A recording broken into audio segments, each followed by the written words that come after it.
రాజమౌళి గారు మహేష్ బాబు గారు కాంబినేషన్లో వస్తున్న వారణాసి మూవీలో మహేష్ బాబు గారి చిన్ననాటి క్యారెక్టర్ కోసం సుధీర్ బాబు చిన్న కొడుకు అయిన దర్శన్ని తీసుకున్నట్లుగా సినీ వర్గాల్లో సమాచారం అయితే హాట్ టాపిక్గా మారింది.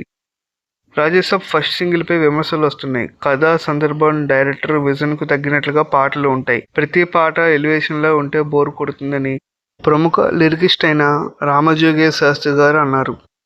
ఎన్టీఆర్, ప్రశాంత్ నీల్ కాంబోలో వస్తున్న డ్రాగన్ మూవీ టైటిల్ ఫైనల్ కాలేదని, గ్రౌండ్ ఈవెంట్లో టైటిల్ అండ్ గ్లిమ్స్ విడుదల చేస్తామని మైత్రి రవి గారు ప్రకటించారు. పూరి జగన్నాథ్, విజయ్ సేతుపతి గారి కాంబినేషన్లో వస్తున్న ది బెగ్గర్ షూటింగ్ అయితే పూర్తయింది. త్వరలోనే ఎగ్జైటింగ్ అప్డేట్స్ ఇస్తామని మూవీ టీం ప్రకటించింది. హీరో నిఖిల్ గారు నటించిన స్వయంభూ సినిమా షూటింగ్ అయితే కంప్లీట్ అయింది. అయితే ఈ సినిమా వచ్చే సంవత్సరం 2026 ఫిబ్రవరి 13వ తేదీన శివరాత్రి సందర్భంగా గ్రాండ్గా అయితే రిలీజ్ చేస్తున్నట్లుగా మూవీ టీం ప్రకటించింది.